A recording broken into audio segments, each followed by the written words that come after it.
الحمد للہ رب العالمین والصلاة والسلام على اشرف الانبیاء واکرم المرسلین وعلى آلہ وصحبہ ومن تبعہم بإحسان الى یوم الدین وبعد فإن خیر الحدیث کتاب اللہ وخیر الہدی ہدی محمد صلی اللہ علیہ وسلم وشر الامور محدثاتها وكل محدثة بدعة وَكُلَّ بِدْعَةٍ ضَلَالَةٍ وَكُلَّ ضَلَالَةٍ فِي النَّارِ۔ جیسا کہ سب احباب کو معلوم ہے کہ محرم الحرام کا ماہ مقدس آ رہا ہے، تو اس میں واعظین، مقررین، خطباء، اسٹیٹ سیکرٹری اور دیگر لوگ یا مؤلفین جو کتب لکھتے ہیں، ان سب کی یہ کوشش ہوتی ہے کہ جب بھی وہ کسی جلسے میں جائیں تو کوئی نیا موضوع ہو، ایسی حدیثیں بیان کریں جو انہوں نے پہلے جلسے میں بیان نہیں کی ہوتی۔ تو ان کی یہ جو دلی خواہش ہوتی ہے، جو وش ہوتی ہے، یہ تو اسی خواہش میں وہ ایسی حدیثیں بیان کرتے ہیں جو کبھی سنی نہیں ہوتی عوام نے، اور پھر پتہ کیا کہتے ہیں؟ بتائیں کبھی آپ نے یہ حدیث سنی؟ کبھی کسی نے بیان کی؟ بھئی کوئی حدیث یہ کیوں بیان کرے گا، یا آپ کیسے سن سکتے ہیں کہ محدثین نے تو یہ بیان نہیں کی، کیونکہ من گڑت اور موضوع حدیث ہے جو آپ بیان کر رہے ہیں۔ اسی لیے کون سا فتنہ ہے، کون سا مرض ہے، یا کون سی مشکل ہے کہ جو امت پہ آنی تھی اور آقا کریم علیہ الصلوۃ والسلام نے اس کی خبر نہ دی ہو پہلے، تو ایسے لوگوں کو جو من گڑت موضوع حدیثیں بیان کرتے ہیں، ان کے بارے میں بھی میرے آقا کریم علیہ الصلوۃ والسلام نے پیشن گوئی فرما دی تھی اور خبر دے دی تھی تاکہ امت اس فتنے سے محفوظ رہے۔ مقدمہ صحیح مسلم میں باب ہے، باب الوضاعین والکذابین، امام مسلم لائے ہیں۔ اس میں حدیث ہے کہ آقا کریم علیہ الصلوۃ والسلام نے فرمایا، جس کا مفہوم یہ ہے کہ تم پہ ایک زمانہ ایسا آئے گا کہ اس میں دجال اور کذابین آئیں گے، یعنی دجال اور کذاب جھوٹے لوگ آئیں گے۔ ان کے دجال اور کذاب ہونے کی علامت کیا ہے؟ تو آپ نے وضاحت فرمائی کہ علامت یہ ہوگی کہ وہ تمہارے سامنے ایسی احادیث کو بیان کریں گے جن کو تم نے کبھی سنا نہیں ہوگا، تم نے کیا، تمہارے آبا نے کبھی نہیں سنا ہوگا اس کو۔ تو آپ نے فرمایا ان لوگوں سے بچنا، ان کو اپنے سے دور رکھنا اور تم ان سے دور رہنا کہ کہیں وہ تمہیں گمراہ نہ کر دیں اور فتنے میں مبتلا نہ کر دیں۔ یہ دیکھیں بشارت دے دی۔ تو لہٰذا آج کی نشست میں ہم ایسی کتب کو بیان کریں گے جو تقریباً 30 کے قریب کتب ہیں، جن سے مناقب اہل بیت بیان کیے جاتے ہیں اور من گڑت اور موضوع حدیثیں بیان کی جاتی ہیں، اور وہ کتب موضوع اور من گڑت حدیث پہ مبنی ہیں زیادہ تر۔ اور ان کتابوں کا حوالہ دے کے یہ شو کرتے ہیں کہ کتاب میں آ گیا تو لہذا صحیح ہے۔ ہماری عوام کو یہ بات کیوں سمجھ نہیں آتی کہ اہل سنت کے ہاں معیار کسی بھی حدیث کے صحیح ہونے کا یہ نہیں ہے کہ وہ کتاب میں آ گئی، بلکہ اہل سنت کے ہاں کسی بھی حدیث کے صحیح ہونے کا معیار یہ ہے کہ اس کی سند کیسی ہے، اس کا متن کیسا ہے۔ کسی امام اہل فن نے اس کی تصریح فرمائی ہے کہ یہ صحیح ہے یا کیا ہے، یا جو بیان کر رہا ہے اس نے سند کو دیکھتے ہوئے خود کہا ہے یہ صحیح ہے۔ تو لہذا اہل سنت کے ہاں کسی کتاب میں آ جانے سے یا کسی عالم کے بیان کر دینے سے کسی بھی حدیث کے صحیح ہونے کا معیار نہیں ہے، صحت کا معیار سند اور متن پہ ہے۔ یہ عوام بات ذہن میں رکھے۔ اب یہ جو مناقب بیان کیے جاتے ہیں، واعظین، مقررین، خطباء اور بعض شیعہ احباب بھی، یہ سب لوگ عوام کو یہ دھوکہ دیتے ہیں کہ یہ دیکھیں کتب میں آیا ہے تو لہذا صحیح ہے، اور بعض شیعہ احباب جو غیر منصف ہیں وہ ان کتب کا حوالہ دے کے ہماری عوام کو یہ کہتے ہیں، یہ دیکھو ان کے ناموں کے ساتھ حنفی ہے، مالکی ہے، شافعی ہے، یہ تمہارے اہل سنت کے امام ہیں، انہوں نے کتب لکھی ہیں تو ان کے یہ عقیدے ہیں، تمہارے یہ عقیدے ہیں۔ شیعہ احباب سے ریکویسٹ ہے کہ اللہ کے لیے وزائین کا فتنہ صرف اہل سنت میں نہیں ہوا، شیعوں میں بھی ہوا ہے. آپ کتاب پڑھ لیں المؤامرۃ علی اہل البیت، آپ کے شیعہ شخص نے ہی لکھی ہے کہ کس طرح آپ کے ائمہ نے ان وضائع سے ڈرایا. اور آپ کو معلوم بھی ہے کہ اہل سنت کا اصول یہ ہے کہ وہ صحت پہ مبنی ہو حدیث جو آپ بیان کر رہے ہیں. کتب میں آ جانا اور آ جانے سے اس کو تسلیم کر لینا یہ کبھی اہل سنت کا اصول نہیں رہا. پھر بھی آپ ہماری عوام کو گمراہ کرنے کی کوشش کرتے ہیں یا ان کو دھوکہ دیتے ہیں، تو یہ تو غیر انصاف کی بات ہے. پہلی کتاب اب جو میں کتابیں ذکر کر رہا ہوں، جب بھی کبھی مناقب اہل بیت پہ بات ہو یا کسی اور کے مناقب پہ، صحابہ کرام رضوان اللہ تعالی علیہم اجمعین کے خصوصاً مناقب اہل بیت انہی کتابوں سے بیان ہوتے ہیں. کوئی بھی حدیث آپ کو ان کتابوں سے باہر نہیں ملے گی الا کے شاذ کے. تو جب ان میں سے کسی کتاب کا نام لے دیا گیا ہو تو سمجھ لینا کہ آپ کے ایمان پہ حملہ ہو چکا ہے. جب ایمان پہ حملہ ہوا ہے تو آپ کے گھر پہ حملہ ہو تو آپ حفاظتی تدابیر کرتے ہیں. تو جب ان کتب کا نام آ جائے تو سمجھ لینا کہ ایمان پہ حملہ ہو چکا ہے. اور ایمان پہ حملے کی حفاظتی تدابیر یہ ہے کہ اس حدیث کی تحقیق کروائیں یا خود دیکھیں اس کتاب میں جا کے کہ اہل کتاب نے حکم لگایا یا نہیں. اگر نہیں لگایا تو اہل فن سے پوچھیں یا متقدمین کی جو کتب ہے جیسے مجمع الزوائد ہے، جیسے کتب تخریج ہے، کتب علل ہے، کتب موضوعات ہیں، ان کو چیک کریں.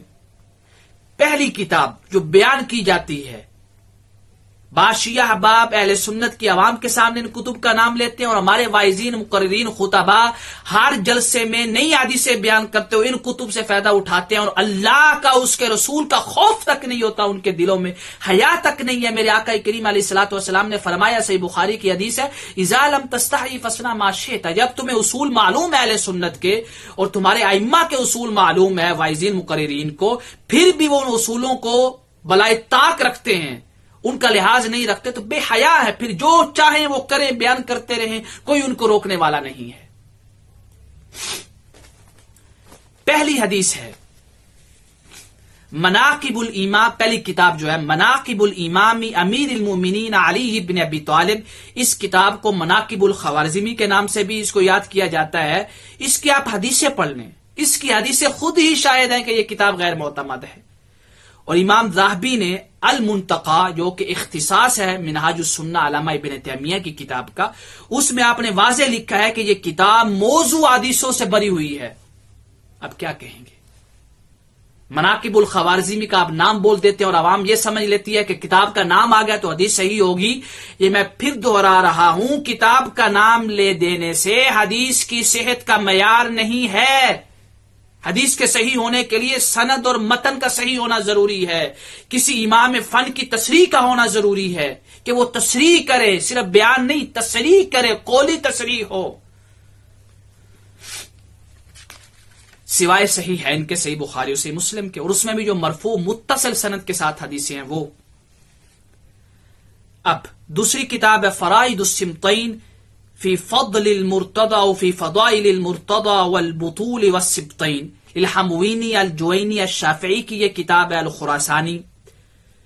اس کتاب کے بارے میں علامہ ابن حجر اسقلانی الدرر الکامنہ میں جو ترجمہ ہے، ترجمہ نمبر 180 ہے، جلد 1 ہے، صفحہ 76 ہے، اس میں وہ ذکر کرتے ہیں کہ امام ذہبی نے کہا کہ یہ جو شیخ خراسان ہے، یعنی یہ جو فرائض السمطین والے مصنف ہیں، ان کی جو کتب ہیں یہ اباطیل اور مکذوبات سے بھری ہوئی ہیں، یعنی جھوٹی روایات سے بھری ہوئی ہیں. اور زرکلی نے اپنی کتاب الاعلام میں بھی امام ذہبی کا قول نقل کیا ہے انہی کے ترجمے میں. نمبر 3 پہ کتاب ہے جس کو کہتے ہیں مناقب المغازلی، ابن المغازلی کی کتاب ہے.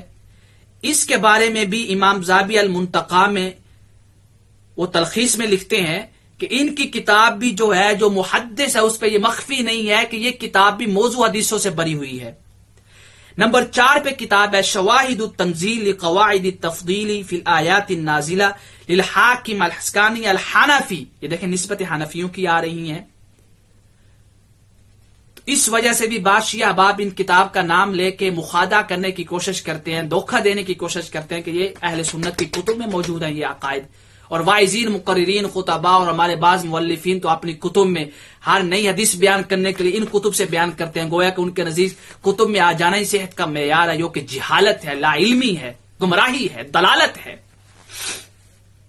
امام حاکم کے بارے میں امام ذہبی نے فرمایا تذکرۃ الحفاظ میں کہ آپ حافظ متقن ہیں، سکہ ہیں. ان کے بارے میں یہ تو ہے. اب سوال یہ ہے کہ اس کتاب میں پھر موضوع حدیث سے کیوں لائے؟ اس کتاب کا وہ سبب یہ لکھتے ہیں کہ بعض احباب نے کہا کہ اہل بیت کی شان میں کوئی بھی آیت نازل نہیں ہوئی. ایسے لوگ بھی ہیں ناسبی قسم کے، حالانکہ ایسا نہیں ہے. تو کہتے ہیں میں نے ان کے رد میں کتاب لکھی اور خود بری ہو گئے. کتاب کے آخر میں آپ بیان کرتے ہیں، جس صفحہ نمبر ہے 363 ہے، جلد 2 ہے، کہتے ہیں فَلَمْ أَتَضَمَّنْ شَرْطَ الصَّحِيحِ، میں ضامن نہیں ہوں کہ جو کچھ میں نے اس میں بیان کیا ہے وہ صحیح ہے. نہیں، میرا صرف یہ مقصود تھا کہ لوگوں کو آگاہ کرنا کہ اہل بیت کی شان میں بھی آیات نازل ہوئی ہیں، صحیح ہے، ضعیف ہے، موضوع ہے، وہ میں نے شرط نہیں لگائی. تو لہذا میری کتاب میں آ جانے سے یہ واضح نہیں ہے، یہ شرط نہیں ہے کہ وہ صحیح بھی ہو. 5ویں کتاب ہے ینابیع المودہ للقندوزی الحنفی کی، حتیٰ کہ جو شیعوں کی کتاب ہے ذریعہ الی تصانیف الشیعہ، اس میں اس کتاب کو شیعہ کے جو مؤلفین ہیں اس میں شمار کیا گیا ہے، یعنی جو کتابیں ہیں. اور اس کتاب کے بارے میں جو ہے، کیونکہ یہ کتاب بھی روایہ نہیں ہے، بلا عزو ہے، یعنی دوسری کتابوں سے جمع کی ہیں، اور کتابیں جو پہلے گزر چکی ہیں مناقب خوارزی میں فرائد السبتین اور مناقب مغازلی وغیرہ سے یہ کتاب جمع کی گئی. جو ان کا حال ہے وہی اس کتاب کا حال بھی ہے جو ہم بیان کر چکے ہیں. نمبر 6 پہ الفصول المہم فی معرفت الائمہ، یہ بھی ابن صباغ المالکی کی ہے، یہ بھی موضوع اور من گڑت روایات سے بری ہوئی ہیں. انہوں نے بھی اپنی آسانی سے نہیں لائے بلکہ دوسروں کی کتابوں سے جمع کیا ہے مواد علمی جو ہے. نمبر 7 پہ کتاب ہے کفایت الطالب فی مناقب علی ابی طالب، بعض طبعوں پہ لکھا ہوا فی مناقب علی ابن ابی طالب، یہ ابو عبداللہ الکنجی الشافعی کی ہے. یہ دیکھیں نسبتیں آ رہی ہیں شافعی، حنفی، مالکی، جسے ہماری عوام دھوکہ کھا جاتی ہے کہ ہماری کتابوں میں یہ عقائد موجود ہے. اس عوام کو یہ نہیں پتا کہ کتابوں میں آ جانے سے حدیث صحیح نہیں ہوتی، سند اور متن کے اعتبار سے، کسی امام فن کی تصریح کے اعتبار سے وہ حدیث صحیح ہوتی ہے. ان کے بارے میں امام ابن کثیر البدایہ والنہایہ میں لکھتے ہیں کہ یہ شیخ جو تھے رافضی تھے. اگر رافضی نہ بھی ہوں تو یہ کتب جو ہیں موضوع سے بری ہوئی ہیں، آپ اصول حدیث پہ پرکھیں. انہوں نے بھی یہ سبب بیان کیا کہ بعض لوگوں نے حدیث غدیر خم جو ہے اس پہ اعتراض کیا اور حدیث عمار پہ اعتراض کیا، تو ان کے رد میں نے یہ کتاب لکھی. اور انہوں نے یہ شرط رکھی صحیح کی لیکن التزام نہیں کیا. التزام کا کیسے پتا چلے گا؟ کہ آپ اس کو پرکھیں اصول پہ کہ کیا انہوں نے یہ بات صحیح کی ہے یا نہیں. یہ کتاب کو بھی یاد رکھیں. نمبر 8 پہ مروج الذہب للمسعودی کی، اور مسعودی کے بارے میں علامہ ابن حجر اسقلانی اور دیگر محدثین نے یہ کہا. علامہ ابن حجر اسقلانی کا قول ہے ان کی کتاب میں لسان المیزان میں کہ ان کی کتب جو ہیں تافہہ بری ہوئی ہیں موضوعات سے، بِأَنَّهُ كَانَ شِيعِيًّا مُعْتَزِلِيًّا. لسان المیزان ہے، ترجمہ نمبر ہے 5374. نمبر 9 پہ کتاب ہے الدر المنظم فی السر الاعظم، یہ شیخ کمال الدین الشافعی کی ہے، جنہوں نے علم غیب کا دعویٰ کیا، کشف پر مبنی کتابوں کو لکھا، سب کچھ اس میں جمع کر دیا، جس کی صحت کا کوئی معیار نہیں ہے، کوئی معلوم نہیں ہے. اور امام الصفدی فرماتے ہیں الوافی بالوفیات میں کہ انہوں نے علم غیب کا دعویٰ کیا، علم کشف کی بنیاد پہ کتابیں لکھی، علم ساعت قیامت کا دعویٰ کیا کہ قیامت کب آئے گی. یہ دلالت اور گمراہی پہ مبنی ہے. اس کتاب کو دیکھیں الوافی بالوفیات میں جلد 3 ہے، صفحہ 146 ہے. نمبر 10 پہ کتاب ہے انصاب الاشراف للبلاذری. بلاذری کی یہ کتاب اگرچہ تاریخ میں معتمد ہے، لیکن تاریخ میں معتمد ہونے سے یہ بالکل یہ نہیں لازم آتا کہ اس کے اندر جو حدیثیں ہیں وہ بھی صحیح ہوں. اسی کے اندر حدیث ہے کہ جس میں یہ ہے کہ حضرت معاویہ رضی اللہ تعالی عنہ غیر ملت، یعنی اسلام پہ ان کا وصال نہیں ہوا. یہ کتاب اس کتاب میں ہے یہ روایت. تو لہذا روایات معتبر نہیں ہے، جیسے کتب تاریخ کے باب ہم بیان کریں گے. اور ہم پورا کلپ بھی ریکارڈ کروا چکے ہیں کہ کتب تاریخ میں خالد العلال نے ایک کتاب لکھی ہے، خالد العلال نے المرویات التاریخی عند المسلمین اسالیب نقد و ظاہرۃ الوضع فیہ. اس کو پڑھیں کہ کس طرح کتب تاریخ موضوع راویوں سے بری پڑی ہیں. پورا کلپ ہے ہمارا اس پہ، اس نام سے ہے کہ کتب تاریخ کا مطالعہ کرنے سے پہلے کن 7 کتب کا مطالعہ ضروری ہے. اس کلپ کو آپ سنیں. نمبر 11 پہ کتاب الامامۃ والسیاسہ لابن قتیبہ. یہ مزور کتاب ہے، جھوٹ پر مبنی ہے، جس میں صحابہ کرام پہ طعن و تشنیع ہے اور دیگر روافض پر مبنی عقائد ہے، اور یہ آپ کی طرف جھوٹی منسوب کی گئی ہے. اس پہ پورا ایک رسالہ ہے چھوٹا سا، عبداللہ عسیلان کا رسالہ ہے کتاب الامامہ والسیاسہ فی میزان التحقیق العلمی. اس کا مطالعہ کریں. اس کی سٹڈی کریں، اور دوسری کتاب ہے مصادر التاریخ الاسلامی لسید اسماعیل الکاشف، اس کی سٹڈی کریں اور اس کتاب کی حقیقت آپ پہ واضح ہو جائے گی۔ نمبر 12 پہ الاغانی للفرج الاصفہانی، یہ اغانی اصل میں ادب میں کتاب ہے، لیکن ادب کے اندر یہ ایسے قصے لائے ہیں جو اہل سنت کے بھی خلاف ہیں اور اس کی سند بھی صحیح نہیں ہے۔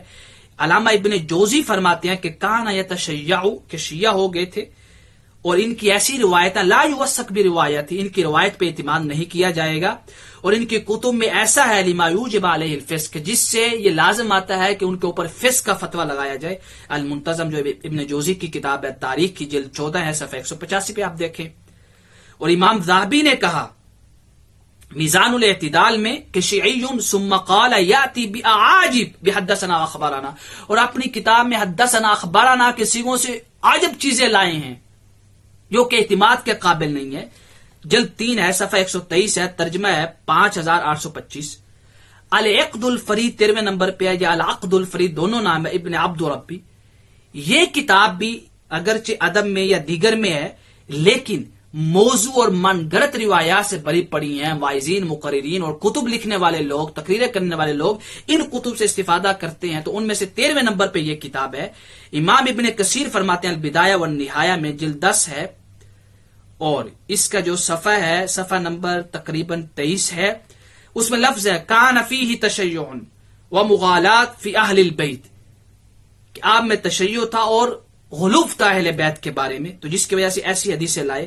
تو کہتے ہیں کہ حتیٰ کہ بعض ائمہ کو بھی ان کے بارے میں یہ دھوکہ ہوا اور ان کو سکہ کہہ دیا اور ان کی تعریف کی، جیسا کہ کہتے ہیں وقد اغتر شیخنا الذہبی فمدحہ۔ 14 نمبر پہ کتابیں جو بیان کی جاتی ہیں کتب التراجم، مثلا کتب التراجم جو ہمارے اہل سنت کے ائمہ نے لکھی، جیسے سیر اعلام النبلاء ہے، تاریخ بغداد ہے، تاریخ اسلام ہے، میزان الاعتدال ہے، لسان المیزان ہے۔ بعض اوقات یہ ائمہ ان میں ایسے قصے لاتے ہیں جو اہل سنت کے خلاف ہوتے ہیں، لیکن نیچے حکم بھی بیان کرتے ہیں، اور بعض اوقات حکم بیان نہیں کرتے، تو دوسرے مسلک کے لوگ ان کتابوں کا حوالہ دے کے یہ شو کرتے ہیں کہ آپ کی کتب میں یہ آیا ہے، حالانکہ اس کے نیچے ہی لکھا ہوتا ہے کہ یہ من گڑت قصہ ہے یا یہ ہے، وہ بیان نہیں کرتے، چھوڑ دیتے ہیں۔ نمبر 15 پہ کتاب کنز العمال المتقی الہندی کی۔ آپ کو پتا ہے کہ کنز العمال امام سیوطی کی کتابوں کو جمع کیا گیا اور کچھ زیادات اور اضافہ لائے ہیں۔ امام سیوطی کی جو کتابیں الجامع الصغیر، الجامع الکبیر، جس کو جمع الجوامع بھی کہتے ہیں، زیادات، ان کو جمع کیا گیا کنز العمال میں، اور کچھ اضافہ بھی لائے ہیں۔ تو کنز العمال کا حوالہ دیتے ہیں واعظین، مقررین اور کتابیں لکھنے والے بھی، اور دوسرے مسلک کے لوگ بھی۔ کنز العمال میں ہے، تو کنز العمال معروف کتاب ہے اہل سنت کی، حالانکہ کنز العمال کے نیچے ہی لکھا ہوتا ہے کہ اس حدیث کا حکم کیا ہے، اور بعض میں حکم نہیں لگاتے۔ تو کتاب میں آ جانا صحت کا معیار نہیں، وہ کس اصول پہ پورا اترتی ہے اس کو دیکھنا ہے۔ نمبر 16 پہ امام احمد بن حنبل کی فضائل صحابہ کا حوالہ بہت دیا جاتا ہے، حالانکہ ہم پہلے اس پہ پورا ایک کلپ ریکارڈ کروا چکے ہیں کہ امام احمد بن حنبل کی یہ جو کتاب ہے، اس میں 3 قسم کی روایات ہیں۔ ایک وہ روایات ہیں جو امام احمد بن حنبل کے طریق سے ہیں، دوسری وہ روایات ہیں جو آپ کے بیٹے کے طریق سے ہیں اور اس میں امام احمد بن حنبل نہیں ہے بعض طریق میں، اور تیسری قسم کی وہ روایات ہیں جس کو زیادات القطعی کہتے ہیں، کہ جنہوں نے امام احمد بن حنبل کے صاحبزادے حضرت عبداللہ سے جو کتاب روایت کی ہے ان کے طریق سے روایتیں ہیں، جس میں نہ تو امام احمد بن حنبل سند میں ہے، نہ ہی آپ کے صاحبزادے سند میں ہیں۔ تو لہٰذا 3 قسم کی روایات ہیں، اور سب کو آپ امام احمد بن حنبل کا نام دے کے جب پیش کرتے ہیں تو عوام کو دھوکہ دیتے ہیں، عوام کہتے ہیں امام احمد بن حنبل نے یہ روایت کیا ہے۔ جب 3 قسم کی روایات ہیں تو باقی جو 2 قسم کی ہیں جو امام احمد بن حنبل کے طریق سے، اس میں موضوع بھی ہیں، من گڑت بھی ہیں، ضعیف جداً بھی ہیں، جو قابل اعتبار بھی نہیں ہے، نہ ہی فضائل میں اور نہ ہی احکام میں، نہ ہی کسی بھی چیز میں۔ 17 نمبر پہ کتاب ہے کتب التاریخ۔ ہم ابھی کہہ رہے ہیں کہ کتب التاریخ موضوع اور من گڑت روایات سے بری پڑی ہیں۔ 18ویں نمبر پہ کتاب ہے کتب التفاسیر، اور کتب التفاسیر پہ بھی ہم کلپ ریکارڈ کروا چکے ہیں کہ کتب التفاسیر اسرائیلیات سے بری پڑی ہیں، حتیٰ کہ علوی الثقاف نے اور دیگر نے مختصر الفوائد المکیہ میں اور تحذیر، ایک کتاب کا نام ہے، یہ کتاب کا نام ہے تحذیر المسلمین من الاحادیث الموضوعہ، اس میں بھی بیان کیا گیا کہ تفسیر زمخشری، بیضاوی، تفسیر تفسیر وحدی، تفسیر ثعلبی، یہ جو کتب ہیں یہ موضوعات سے بری ہوئی ہیں، امام ذہبی نے منتقا میں 19 میں تفسیر ثعلبی کا حوالہ بہت دیتے ہیں، تفسیر وحدی کا حوالہ بہت دیتے ہیں، 19ویں نمبر پہ تفسیر ثعلبی وحدی ہے، امام ذہبی المنتقا میں اور دیگر نے کہا کہ موضوع اور من گڑت روایات سے بھری پڑی ہیں۔ اور 20 پہ ہے جواہر العقدین فی فضل الشرفین، یعنی شرف العلم الجلی والنسب العالی، اس میں بھی کیا ہے موضوع حدیثیں ہیں، یعنی یہ کتاب بھی دوسروں سے جمع کی گئی ہے، اور اس کا بہترین طبع جو ہے جس پہ حکم بھی لگا ہوا بعض اوقات طبع دارالکتب العلمیہ تحقیق مصطفیٰ عبد القادر عطا ہے۔ 21ویں نمبر پہ کتاب ہے درر السمطین فی فضائل المصطفیٰ والمرتضی والسمطین، یہ کمال الدین الشافعی الزرندی الحنفی کی کتاب المدنی۔ انہوں نے کہا ہے کہ الحموی کا میں نے طریقہ اپنایا جو ہم پہلے بیان کر چکے ہیں، الحموی کی کتاب الشافعی کی، تو انہوں نے کہا کہ وہ اپنی کتب، اب یہ بھی رد کر رہے ہیں کہ وہ اپنی کتب میں غیر معتمد حدیثیں لائے ہیں اور ایسی حدیثیں لائے ہیں جو کتب معتمدہ میں ہے بھی نہیں، تو میں کتب معتمدہ کی حدیثیں لاؤں گا، اور کتب معتمدہ میں کسی حدیث کا آ جانا یہ ضروری نہیں ہوتا کہ وہ حدیث صحیح بھی ہو۔ اسی وجہ سے تو سنن ترمذی، سنن ابی داؤد، سنن ابن ماجہ اور دیگر کتب کی تخاریج کی گئی، ضعیف جداً بھی نکلی، موضوع بھی نکلی، باقی یہ سارا معروف ہے اہل فن کے ہاں۔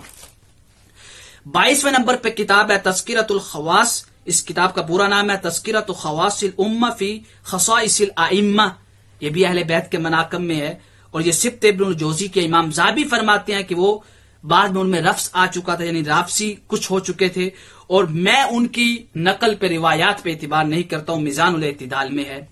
نمبر 23 پہ کتاب ہے بہت معروف ہے اور متداول ہے، ذخائر العقبہ فی مناقب ذوی القربى لمحب الطبری کی، اگرچہ یہ محدث ہیں معروف ہیں لیکن امام سخاوی نے ان پہ جرح کی ان کی کتاب پہ کہ اتنے معروف محدث ہونے کے باوجود ایسی من گڑت حدیثیں لائیں جن پہ اعتبار نہیں ہو سکتا تھا۔ آپ نے مقدمے میں یہ لکھا، امام سخاوی نے اپنی کتاب جو ہے ان کے الاستجلاب جس کا ذکر آگے آ رہا ہے۔ 24ویں نمبر پہ کتاب ہے الصواعق المحرقہ علی اہل الرفض والضلال والزندقہ، اس میں جو تحقیق عبد الرحمن الترکی کی تحقیق اچھی ہے، اس پہ حکم حدیث بھی لگا ہوا ہے بعض دفعہ، اور خود ابن حجر جو الہیتمی ہیں خود بھی حکم حدیث لگاتے ہیں، لیکن ان سے بیان کرنے والے دھوکہ دیتے ہیں، وہ حکم نہیں نیچے بیان کرتے، اور بعض پہ حکم بیان نہیں ہے لیکن موضوع اور من گڑت حدیثیں ہیں۔ اسی طرح ان کی کتاب ہے 25ویں نمبر پہ تطہیر الجنان واللسان، یہ جو انسل بھی معاویت ابن ابی سفیان ابن حجر الحیتمی کی کتاب ہے، اس میں بھی یہ حکم لگاتے ہیں، اور اس کتاب میں انہوں نے کہا ہے کہ ایسی حدیثیں لائی گئی ہیں کہ جو موضوع من گڑت تھی، آپ نے اس کے اندر وہ جمع کیا ہے، متن بھی سب کچھ، اس پہ باقاعدہ جر و تعدیل بھی کرتے ہیں، لیکن اس سے بیان کرنے والے دھوکہ دیتے ہیں۔ اس کتاب کو پڑھے ابو عبد الرحمن کی الاسری جو ہیں ان کی تحقیق کے ساتھ، دار الصحابہ بالتراث طنطا کا طبع ہے مصر۔ 26ویں نمبر پہ اب وہ کتاب ہے امام سخاوی کی جو ذخائر العقبہ جو محب طبری کی کتاب ہے، اس کی تہذیب پہ لکھی، اس کے رد میں، یعنی استجلاب و ارتقاء الغرف بحب اقرباء الرسول و ذوی الشرف۔ امام سخاوی کہتے ہیں کہ اس کتاب کو میں اس لیے لکھ رہا ہوں کہ محب طبری کی جو کتاب ہے اس میں ایسی حدیثیں جو غیر معتمد ہیں، تو لہٰذا میں ایسی حدیثیں لا رہا ہوں کہ جس پہ تہذیب کی گئی ہوگی، حکم لگایا گیا ہوگا۔ اس کتاب کو آپ دیکھیں۔ 27ویں نمبر پہ کتاب ہے جو معاجم الثلاثہ امام طبرانی کی، امام طبرانی کی معاجم الثلاثہ سے وہ روایتیں کرتے ہیں، حالانکہ نسال المیزان میں آپ کے ترجمہ میں ہے کہ اسماعیل بن احمد الفضل تیمی نے آپ پہ اعتراض کیا، تو علامہ ابن حجر اسقلانی نے جواب یہ دیا کہ جب انہوں نے سند بیان کر دیا وہ بری ہو گئے، اب جو ان کی کتابوں سے حدیثیں لے رہا وہ سند کو دیکھے کہ موضوع ہے یا کیا ہے۔ انہوں نے یہ اعتراض کیا کہ امام طبرانی اپنی کتب میں ایسی حدیثیں لائے ہیں جو موضوع ہیں، اور ایسی حدیثیں ہیں جن میں صحابہ کرام پہ طعن و تشنیع ہے، تو امام ذہبی نے کہا کہ قصور ان کی کتب سے نقل کرنے والوں کا، ان کا نہیں، کیونکہ وہ سند بیان کر چکے ہیں، اب نقل کرنے والے سند پر کے، اور ہماری طرف بڑے بڑے مجدد اور پتہ نہیں کیا کیا کہلانے والے بھی امام طبرانی نے روایت کیا، امام طبرانی نے روایت کیا، بھی امام طبرانی نے روایت تو کیا ہے لیکن اس کا حکم کیا ہے، اصل بات تو یہ ہے، یہ چھپا دیتے ہیں۔ پھر ترغیب و ترہیب امام منذری کی، امام منذری ترغیب و ترہیب لکھی اس لیے کہ میں اس میں حدیث کا حکم بیان کر سکوں۔ اب ترغیب و ترہیب سے حدیثیں تو بیان کرتے ہیں لیکن دھوکہ دیتے ہیں کہ حکم حدیث بیان نہیں کرتے کہ اس حدیث کا درجہ کیا ہے، وہ چھوڑ دیتے ہیں۔ اور ابو نعیم کی حلیۃ الاولیاء، اگرچہ محدثین نے کہا کہ حلیۃ الاولیاء زہد کے باب میں بڑی احسن کتاب لکھی گئی، لیکن حلیۃ الاولیاء میں بہت سی ایسی حدیثیں جو موضوع من گڑت ہیں، ضعیف جدا ہیں، قابل اعتبار نہیں ہیں۔ 28ویں نمبر پہ کتاب ہے نور الابصار فی مناقب آل بیت النبی المختار، اب اس کتاب کو آپ پڑھیں، اس میں تحذیر المسلمین جو ظافر الازہری کی کتاب ہے، من الحدیث الموضوعہ، صفحہ نمبر 49 میں فرمایا ہے کہ یہ موضوع حدیثوں سے بھری ہوئی کتاب ہے۔ 29 پہ کتاب ہے نزہۃ المجالس و منتخب النفائس للصفوری الشافعی کی، اس میں تحذیر المسلمین من الحدیث الموضوعہ میں ظافر الازہری فرماتے ہیں کہ اس میں بھی موضوع حدیثیں ہیں۔ اب یہ وہ کتب ہیں 29 اور تقریباً جو 30 بنتی ہیں، آگے وہ سیرت میں ہے، 29 کتابیں ہیں۔